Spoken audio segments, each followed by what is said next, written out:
We all have that family member or that friend that's just really good at telling amazing stories. And no matter what it is, they could take the simplest thing, the simplest event, and make it into this grandiose story that everybody just gets so engaged in. You probably see them do it at family dinners or when you go out. Well, you're probably not going out much these days. But the same idea can apply to us as sales reps. If we can tell stories just like those individuals, telling the best stories possible, our prospects will listen. And today we're going to talk to you and teach you how you can do just that.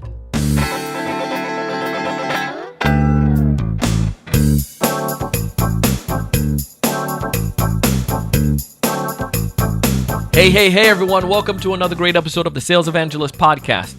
I'm your host, Donald Kelly, the Sales Evangelist, and I'm so excited for another great episode. I'm so excited to be here with you today on YouTube, on TSE TV. And if this is your first time listening or watching our podcast, if you're listening on Apple Podcasts or any podcast directory, go ahead and hit subscribe. If you're first time watching us on YouTube, please go ahead and hit subscribe as well. Hit that little chime button and we'll notify you whenever we produce a new episode. Just like this one today. As you heard in a teaser, we're going to talk to Jim Benton. And he's the CEO of a company called Chorus.ai. And this company is fantastic. And we're going to talk about that as well. But we're going to tell you how you can tell your best story ever. How you could be like Uncle Joe or Uncle Winston. And how you can help to craft these stories that your prospects are just going to sit on the edge of their seat, want to hear. And we're going to give you the 3 steps towards doing that. I won't take up much more of the time. Jim has some great information, so we're going to go ahead and dive straight into it. Welcome to the show, Jim. Thanks, Donald. Great to be here. Oh, of course, man. I'm excited to have you. I'm excited to pick your brain and to learn from you today and get some better insights on how we can improve our storytelling. I was bragging about you in a teaser there and talking about how storytelling is so critical and so important for sales reps. And I kind of gave a little bit of introduction to who you are already, but maybe you could fill in the gaps. Why don't you tell us a little bit more about what you do, Jim? Yeah, I'm the CEO here at Chorus.ai. We're the leader in conversation intelligence, so helping people understand the conversations that their sales and success teams are having with customers and grow them and just pull deep insights that help you to build your own business. Love it. And I think that's one of the interesting side now, right, is utilizing AI. I'm working on a podcast episode right now where we're talking about how Abraham Lincoln, one of the things that made Abraham help Lincoln win the war was the fact that he used technology and he used the railroad and the telegraph system. He was able to get troops in places, thousands of troops, in a matter of days that typically would take like a month, and information. And I think right now for sales reps, a lot of them are good soldiers. They know how to block and tackle and fight, but can they utilize technology to help tell them better story or to understand how to perform? You know what I mean? Definitely. I think that when you think about even stories, yeah, I think stories is really about experiences. The best stories are told firsthand, are things that you've experienced. You've seen them in multi-dimension. You can visualize it in your head. And therefore, people love to hear the stories because they're just so real. And so in sales, how do we achieve that? And I think that today with people working from home, it's a little more challenging to experience what the other members of your team are doing and to be able to capture those, their stories and share them on behalf of yourself. And that's something we want to help them do. Oh, yeah. I mean, I never think about it from that standpoint, the other teammates and helping to tell that. So we want to become the best storyteller within the next 25 minutes, and you have a tall task to make that happen. So so the listeners are like saying, Donald, how is he going to do that? Well, come on. It's Jim, for goodness sakes, guys. Come on. Yeah. Man. So what we want to get from you, maybe you can give us the top 3 things that we can do to help become great storytellers. And then if you don't mind, if I'm able to drill down each of those with you, is that okay?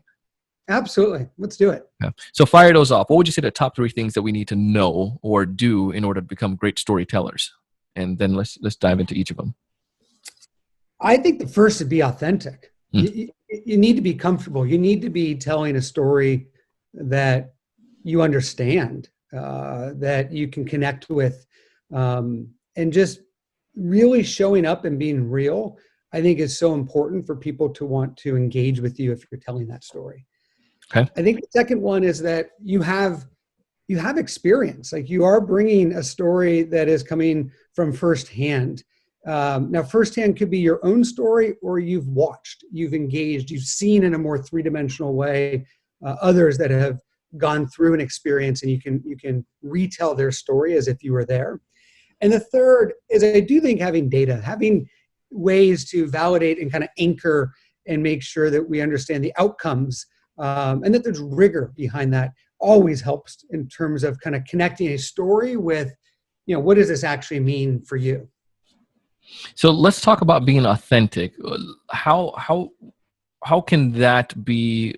How can we make sure we accomplish that? And I know it sounds like it elementary with the idea of being authentic. Like, Donald, come on, you know how to be authentic. Yeah. But it's not necessarily that easy sometimes as a seller. And I think sometimes I'm not going to lie, I have faked authenticity sometimes. But you didn't make that true connection with somebody. But let's talk about the importance of that and how do we make that happen? I like the Bill Murray quote where he says, you only do your very, very best work when you're relaxed. And that's an obvious statement, but if you know Bill Murray and some of those movies he's done, I think the concept of doing your best work when you're relaxed, which in many ways is about confidence, but I think it comes down to, well, then how do you become relaxed? If that's what it takes to do your best work. And I think that's about preparation. It's about knowing your audience. It's being prepared so that you aren't in your head, you're connecting, you're present, you can talk, you can engage. And so that's the first part, is understand, what's required in order to have a very present conversation and not be distracted, or not try to be quickly revving up, looking at someone's LinkedIn profile while you're kicking off the call. Do the work up front, understand what your desired outcome of a specific interaction is and what would make this a good use of time, and then bring it to life. So, and I can see that with sometimes as sales reps, and I've been there, where you have 5 appointments and fortunately, you're good in that scenario. You have your appointments and you need to jump from one to one, but you've just jumped right in and it's almost like a checklist, and you run over stuff, and since you're not prepared, the buyer could feel that. It's like, I felt like you're not coming to this conversation with me, you're thinking about somebody else in your next thing, and then that it doesn't allow me to give my all, because I'm just going to give you the surface level problems, because I'm just going to price you out, because I'm going to go somewhere else and price them out as well, and you didn't win the game. You know what I mean? I think that's why it starts with the authenticity. It's I don't know, you think about a doctor going from room to room to room, and how do they show up and make you feel special when they show up and you have your things you want to talk to them about. And it can't be a task. And we know that when things become a task, satisfaction goes down dramatically. But there's a lot of story that goes into getting those calls. Sure. And I think that's usually the magic, is why are you reaching out? Like, what's the work that you did or the realization you had that would say, hey, I thought this would be a great time to connect, and for these reasons, and I want to learn more. Yeah. And, I think there's, I feel, go back to the Bill Murray quote about being authentic. I think that's from the buyer standpoint, being relaxed. If a sales rep can help me feel relaxed because they're relaxed, then I'm going to be probably more willing to give you more information at that point. Because I think right. They feel from what you're giving, and they'll go according to your mood. Yeah. I think it goes both ways. You're absolutely right. If the sales representative comes in uncomfortable, and look, cold calls are challenging to make. We've all made them. I've made many in my past. They're still not easy. There's nothing easy about them. But what makes them easy is when you're prepared and you know how to initially land that opening so that it doesn't have that awkwardness for either party. Yeah. And that's the magic. And once you know how to break that ice and to make that minimal connection and earn the right to just engage, you're relaxed. And then it's about the story. So why are we talking? And let's make sure that this is a good use of time. You got to earn that right to tell that story. You have to. You must. So first one, being authentic. I like it. Now, were there any experience in your life, Jim, where you didn't show up authentic, or where you were authentic and it made a difference in the way that you conveyed a story? Can you think of anything? For me, I've always said I've been someone that's had a sales background. Worked at Invite.com back in the heyday, and I've always said I'm not someone that could sell ice to Eskimos. You hear that comment a lot. I've never thought of myself as a great sales professional from that standpoint, but I've had deep conviction about where I thought I could help people solve problems. And when I could spot a problem and I thought I had the best solution for it, that was the story I wanted to tell. And so for me, just personally, my conviction was usually the way to be authentic was, you know, if I were calling you, Don, it would just be like, we have to talk. Like, we are about to do something where you're going to buy me a beer in 6 months and say thank you. Even if it takes 25 interactions for you to realize that, I think you're one day going to say thank you. You really impacted my role, my family, my results. And that's, you know, that's the conviction that shows up. And to your point, stories are what help you to share data in a way that can be consumed and understood, and relationships are built. If you were to do that and have a, you know, be that genuine like you are now and be like, shoot, I want to know what this guy has to share. I want to know what this is. I want to keep him to 6 months. 6 months from now will be January. Yeah, I think the key to that is you do need to have the best solution on the planet for the problem you're solving. And you have to believe that, because if there's a better way to solve your problem, then I'm not genuine. Yeah. And as I always tell people, I'm going to go align with that other product then. But look, I've been fortunate to always work for a leader on the product. And you've dabbled where you start to see, if you're not on a leader, it's a very different challenge. Yeah. And by the way, everybody can be a leader in different angles of a product. So it doesn't mean that you just have to be the largest. It's that you truly believe that you and your team can best solve the problem of the individual you're talking to, and there's no one else around that can do it better. Maybe it's your differentiation success.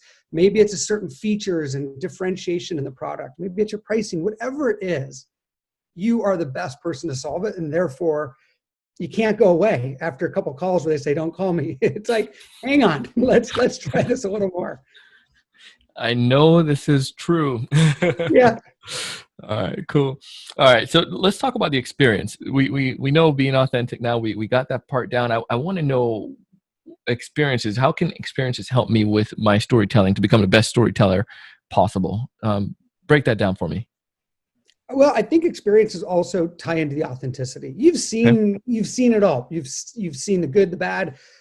But if the experience is in a sales capacity around a certain vertical, if you've personally sold to that vertical, that's the best experience you can have, right? It comes off incredibly authentic when you say, I've worked with 5 other companies in a similar space, and my goodness, it's been a very significant one. That's great. Yeah. But how do we get experience when we're not there? We're the new rep. We have several new folks starting today. How do we quickly infuse them with experiences versus waiting a year for them to get those? And I think that's where the ability, in our world, it's the ability for other sales reps to watch a recording of an interaction that someone else had, to watch a Zoom recording, but to do it in a thoughtful way. And I think that if you could see others selling into the vertical, and you could hear the questions, you can see that, the nonverbal head nods and the body language, you suddenly can be there. And I think that you could represent that story and say, look, we've sold to this vertical. I've engaged with my counterparts, and I've noticed that we've had, significant, success. And it's starting to become quite authentic if you could actually watch it and then replay that for other people. And that's where I think that's important right now with so many people working from home.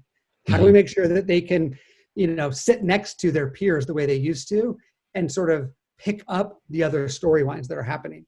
Yeah. And I think that part where you come back with experience. I remember when I first started doing B2B software sales, and I had no clue, Jim, of anything regarding software. The only thing I knew about software at that point, I felt like it was like, it was just such a foreign world. It's just like technology. I'm used to I was doing door-to-door security sale before that, and then I sold IT training classes, but I just never understood software.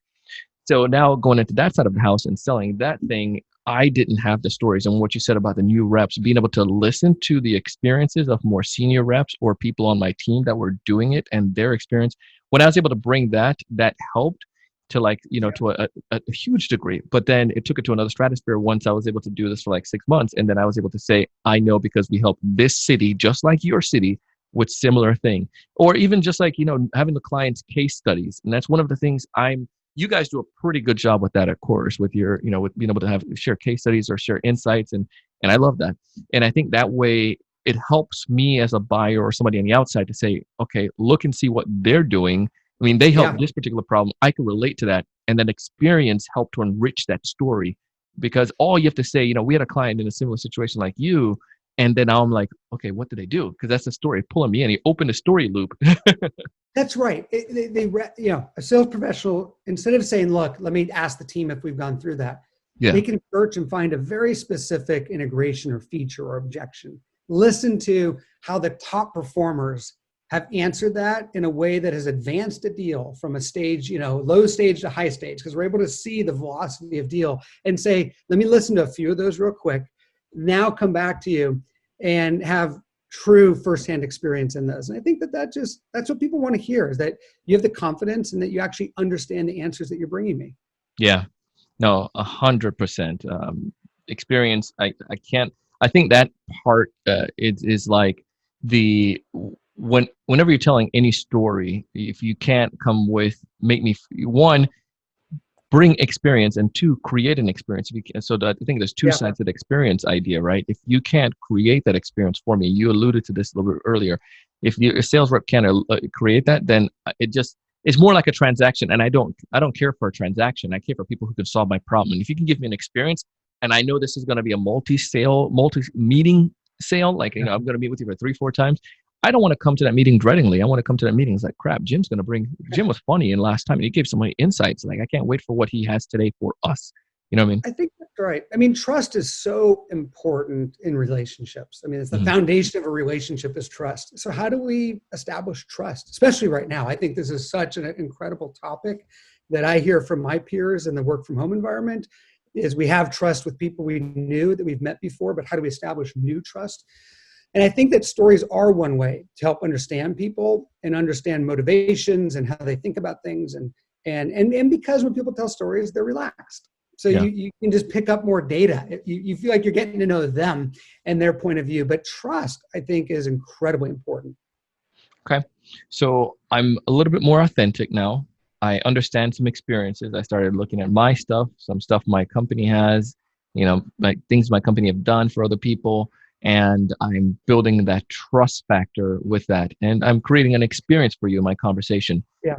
The next part, I'm very curious about this as a business owner and somebody that sells. Let's talk about data. How can data make my stories rich or make my stories like pop and give me this great storyteller status? I think it anchors it. So let me take one step as an example from a story. So why did I join Chorus? I joined Chorus back in March. I could talk about the category. I could talk about the product market fit, all the wonderful stuff. But the story is I was a customer. I started at a previous company as a CEO, and I was given access to the Chorus account. And I just immediately in my first week was blown away at how I could hear how our company was telling our story to every different type of customer. And I must have listened to, 20, 30, 40 of these different, recordings and drill right in. And that was where I said, wait a second, I have the full pulse of a company, and we were remote. We had sales team in a different market, and I couldn't feel it yet. Very quickly, I was in it. And after, a long period of time using that and building a relationship, it led to me having the opportunity to lead Chorus with a remarkable team. But that's my story. I mean, that's it. Love the category, love being in the conversation, and got to see it firsthand and the magic of what it was, and realize there's no way you could ever run a team without this. Once you've seen it, conversation intelligence as a whole is something you can't live without. And that's what got me here. And so, and now we're getting everybody fascinated. They're like, "Man, I want to learn a little bit more about Chorus." And I'm gonna hold you to that. We're gonna pick your brain a little bit towards the end here. I want to hear a little bit more about Chorus. But in that same vein, how do we, like, in what way are there certain data that's more compelling or than others? And how do I go about finding effective data to add to my story to give it that punch that it needs? I think the story adds credibility and probably goes back to authenticity. I mean, you could say, I'm reaching out because you're one of the biggest in your vertical. But if you have the specifics of, look, we worked with 3 other companies that have more than 20,000 employees, and you do too, that's great. That's a very simple data point. That's a firmographic data point. That's research. But I think if you're using other data, we've been tracking data that we share around just overall sales productivity.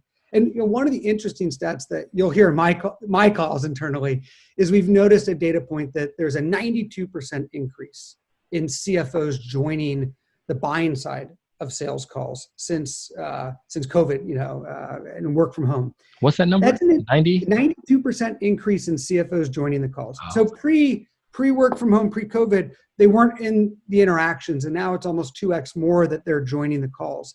That's an interesting data point. And I think that using that to explain maybe why we're reaching out. So if I were reaching out to a senior leader, it would be sales has fundamentally changed right now during this period. And the way in which people are buying is around extreme ROI. The CFO is the decision maker because of the priorities. And the data point to anchor that is our data across the entire platform has shown a 92% increase. I thought it made sense for us to talk and we can share more insights.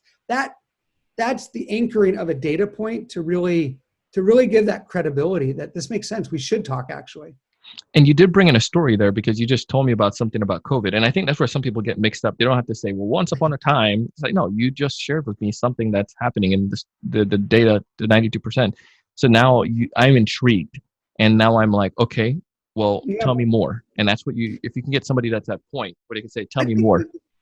And the more to that, which is interesting, just to even elaborate, is that our story was the whole world shifted from an office to a basement, a living room, a garage, their bedroom. Dining room. Dining room table, there you go. Some of them are even in parked cars, outside their house because the kids are crying. And you would think that productivity would have just fallen off a cliff. I mean, in any other time, how is it possible that we could get rid of offices and not just work half time? And the data that we showed that meeting productivity, people having a meeting with a customer maintained. It only dropped 8% Q2 over Q1. And that was the data that said, hang on here. We have access to data that shows that we're seeing some of the best selling in a decade, some of just remarkable change in the way people are doing it, yet they're still engaging. They're still picking up the phones. And we should share this. And that's what led to identifying the 92% increase in CFOs joining as just one of the data points. But the story was, business is open, problems need to be solved, and our ability to adapt at this time. Like, for example, we noticed that demos in a call started about a minute and a half later. They started around the 12th minute of a call. It used to be at the 10th minute. Well, we know that people are taking more time to be empathetic, to connect, to hear about your situation. And that's why demos are now shorter and starting later. So how do we adapt? How do we cut a few slides out? Wow, man, I see that and stuff like that. That's critical. I mean, because now if you anchor points like that into your, in telling a story, I mean, again, I'm pulled in because if I was a buyer, I'm like, I'm curious. Please tell me more. But that's very interesting that you have that data. And let's talk about Chorus for a second here. We've connected with you guys in the past, and it's a fabulous organization and great brand. So congratulations on what you guys are doing, a great tool. But for say some of our listeners who never got a chance to hear about Chorus before, can you tell us in a nutshell, I'll give you like a 2 minutes window or so, tell us a little bit more about it and how it can help each and every one of us or help our organizations? In a nutshell, we want to help everyone to bring the best of their company to every interaction. Like every patent, every all-nighter you've pulled, how do we make sure it shows up in that 30-minute interaction that is so brief between two people? And the thing, Donald, is today, no one's in the meetings. There's no other vendor there. When you think about the Zoom you have, it's just Zoom and you and me. But in the Chorus world and conversation intelligence, Chorus joins. It helps take wonderful notes. It captures it. And that is the essence of the relationship. What you and I are doing right now is our relationship. And this is what I'd want to refer back to if we talk in 3 months or in 3 years and go right back to this to figure out what happened. But this is what we want to put into the CRM. This is the interaction. This is the R of CRM, if you think about it. There's plenty of customer database and plenty of the management, but the relationship, if you think about the entire tech stack, there's no R anywhere in the tech stack. And the R is not a line of text that says, hey, we had a great interaction, we're gonna have a podcast. It's the laughter, it's the head nods, it's the seeing your background, seeing mine, the full motion, it's the stream of conversation. That's the R. And then using AI to not just capture, but to understand what we did, to pull out the next steps, to figure out if we talked about specific features or pricing or a competitor. And then how do we share that with the rest of the company? How do we bring this voice of these interactions back to our product teams, our marketing teams, our CEOs, and say, this isn't just my feedback. Here's 32 seconds from the customer about what they said about this feature or why they said that. That voice of the customer is something I've worked on my entire career. And now we can pop it into Slack and have everybody instantly hear it. You can't argue with the customer. And so that's the magic, is we capture and we understand the truth. We share it internally. And the more that we do that and we use AI to learn, we can then coach. And our ability to build an AI-based coaching network that basically learns what your top performers are doing. So if you and I were on a team, we could see based on our closed won and closed lost in Salesforce, well, what are the types of interactions versus lose, and how do we then share and replicate those interactions, the words we say, the way we say it, how long we talk. And that's the automated coaching at scale. We call it connected intelligence, that is helping us to scale very large scale, enterprise organizations. Well, Jim, I could say at the very end of this interview that I became a better storyteller because of the things we shared today. I love it. Happy Jim, to help. If there's one major piece of advice you'd like folks to walk away with, what's that one major advice? Know what you want and go do it. Might take time to figure out what you want, but once you do, work is a pleasure and everything's a pleasure. And that's how you get authenticity. If folks out there want to get in touch with you, Jim and Chorus, how did they go about doing so? Just go to chorus.ai and you can check it out. You can find me on LinkedIn as well, Jim Benton. Jim, we appreciate you taking the time to come on the show today. Appreciate you helping us with this, and congratulations on all the success you guys are seeing. Awesome. Thanks, Donald. Cheers.